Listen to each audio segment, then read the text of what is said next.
Good morning, good afternoon, good evening, folks. Michael Zuber, one rental at a time, back with his good friend Matt. Yes, as you see, the lumberjack landlord. I just love that, man. How you doing? I'm doing great. It was 37 degrees this morning when I woke up. It's cold. Well, I don't have clothes for that. I got to be honest. I live in California where we freak out at 60. So, yeah, 37 sounds cold. hence, hence the beard. I I'm got ready. it. I'm ready. I'm ready. Yeah, it's gotten cold already. But anyway, I digress. Well, what I wanted to do here is we got some breaking news in the last 10 minutes. The Mhm. JOLTS report came out. Job openings down over 1 million. In 1 month, we've Yep. seen 1 million job openings closed. We'll actually bring up the article, folks, so we'll bring it up all of you to see. But I thought Matt and I should first talk for a minute about the labor market, right? Sure. It is, I personally think it's one of the things that the Fed is looking at, kind of going, hey, right or wrong, I think the Fed, was saying we got to break that. We have to see unemployment go up to cut off inflation. And a lot of people, rightly so, go, that's not fair. Why would they break the economy? All of those kind of thoughts. But you and I kind of look at it a little higher level and Mhm. realize that maybe if they don't do this, inflation just gets entrenched and it's actually worse longer. But when you look at the Fed and Powell basically wanting to increase unemployment, Mhm. um, what kind of hits you when you saw that coming, or appreciate that's coming? What are you thinking when that happens? It's gonna suck. No, I'll put it in real simple ninth grade dropout terms. It's gonna suck. It's honestly, there's nothing fun about this. There's nothing fun about this. The only because upticks in rents, and people that can't pay rent, you see more of those messages. I get it. I've been doing this for 22 years. But I think the biggest thing is that that many people can weather the storm, but there's a decent, significant number that can't. And I know that that's going to cause pain. And I know that that stresses people out, not being able to pay your bills. I get it. I remember what it was like. It wasn't that long ago, Yeah. right? You feel that. Yeah. You feel that and you're like, Oh, oh, you're like, man, yeah. I mean, yeah, I got a job at 12 years old under the table, so that I could buy food for I was helping buy groceries. I mean, yeah. I remember the early 80s. I have a horrible memory. Everybody will tell you that, but there's a few events in my youth that just stick with you. And food insecurity, Mhm. house insecurity, those are things I carry with me, nearly 40 years later. So believe me when I say I understand what's coming.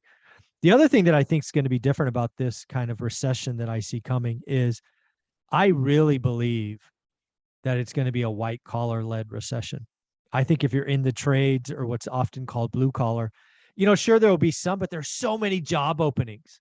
Mhm. It will not be difficult. Uh, but if you're in white collar, you're gonna it kind of feels like the dot-com crash. And what I remember about the dot-com crash, living in the Silicon Valley, the heart of it all, it was very much a white collar led recession. At the Sure. time, I had been investing in Fresno. Fresno didn't know there was a dot-com crash. There was no tech, right? It was agricultural and service based back then. They just ran right through it like there was nothing going on. So I really do think what we're about to go through is a white collar recession. What does that mean? To me, that means higher end markets, ownership could be a problem, like where I live, problem, right? We've already seen Oakland down 11, Santa Clara down 8. These are prices. Austin down 9, I think. So I Mhm. think there's going to be a lot of pain in kind of tech heavy areas. Mhm. But again, the service areas, I think they're just going to run right through this. What do you think about this white versus blue collar? And we'll bring up the article after this.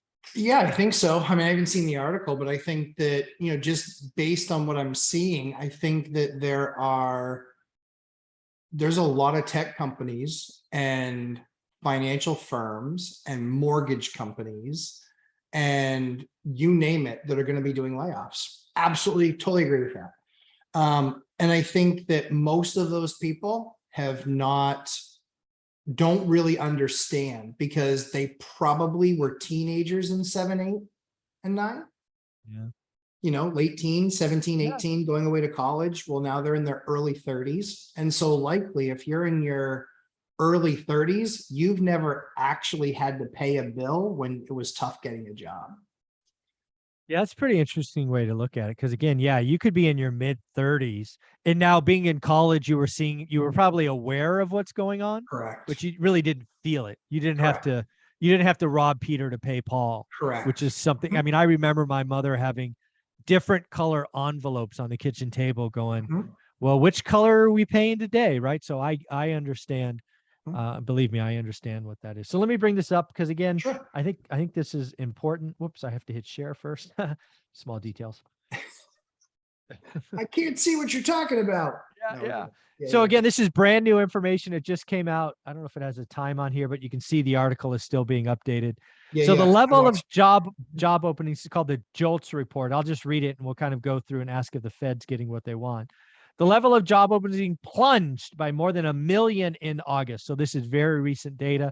Available openings went to just over 10 million, a 10% drop from 11, call it 11.2. That was well below the estimate of 11.1. So again, it's funny. We live in a world about jobs where bad news is good news and good news is bad news. So this is Correct. bad news on the surface, but good news for the Fed. Yep. The number of hires did rise slightly. This will be very interesting for Friday's August jobs number, which I think is going to come in hot. And again, give Fed reason to hit us with 75 in November. Total separations jumped. That means there's still a lot of openings. Voluntary quits went up.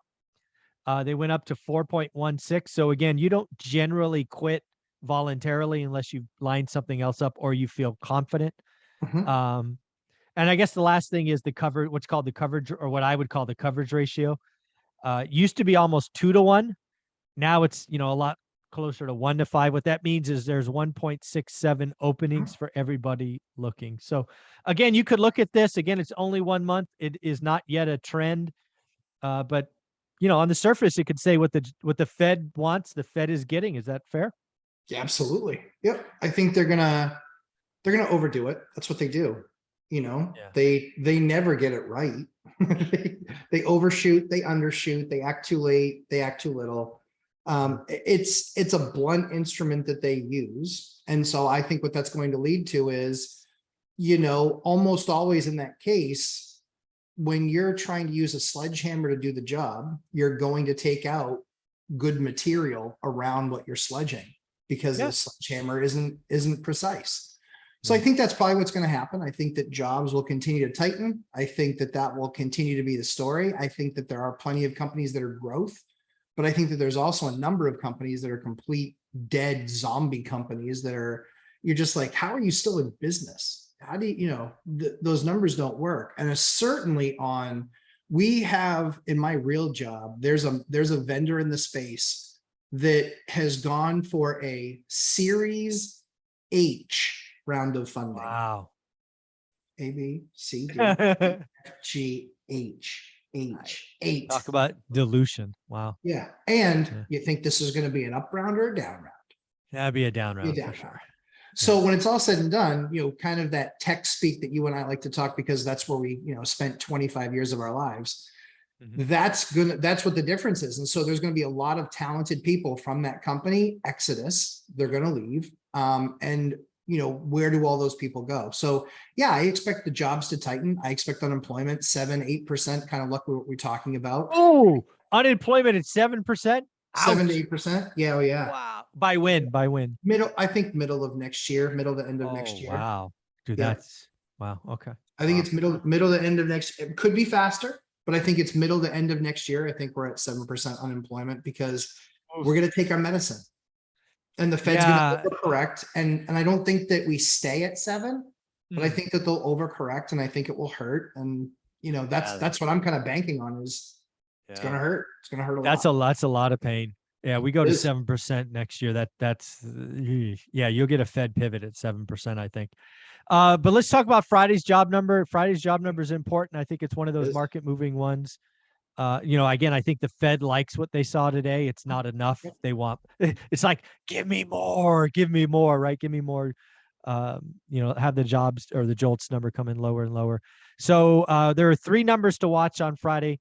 One is job creation for August. I'm going to ask you over under. The current expectation is 250,000. Do you think it comes in hot or do you think it disappoints? I think it disappoints. All right. I will take the other side. I think it comes in hot. So, cool. Unemployment rate has been 3.7 the last 2 months. It is expected to be 3.7 again.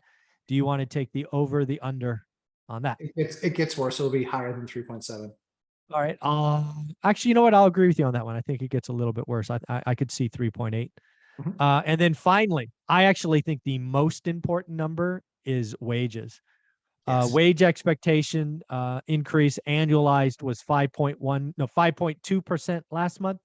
Expectations are for 5.1% this month.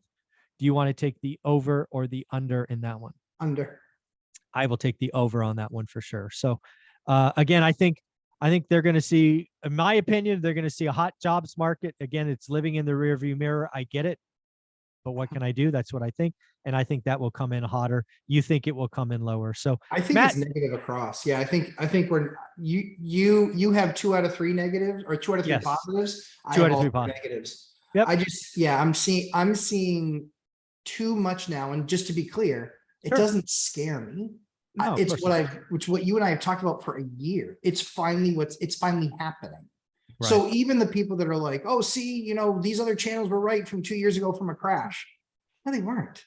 No, they weren't. You could sell right now and make 20 to 30% more than what you would have made selling 2 years ago. Or you still don't have a house because the payment is 80% higher and it's going to keep you out of the market for at least another couple of years. And that's if I'm right. If Zuber is right, it's never going down until rates actually drastically correct, right?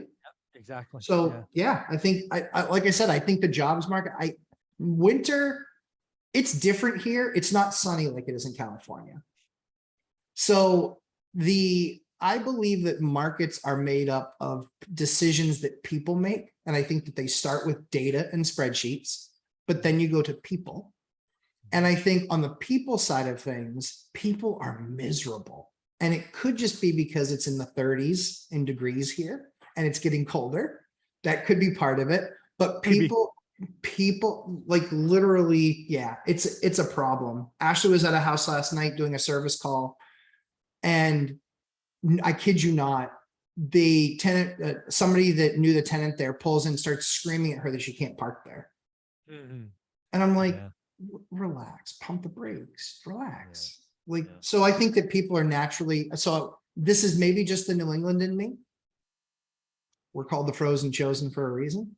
And so, yeah, so I think it's going to be tough all the way around. So I'm interested to see how wrong I am. It's all right. Well, hey, Friday will be here in a minute. It'll be all right. Well, before then though, where can people find you? Lumberjack Landlord on YouTube and on Instagram, and make sure that you guys watch my DIY cost seg video. Guys, it's tens of thousands of dollars in taxes you could be alleviating, and they're willing to do a free 15-minute call with you for free. Like, do it. It's on my channel. Check it out. Lumberjack Landlord on YouTube. Awesome. Thanks, buddy. Thanks, Mike.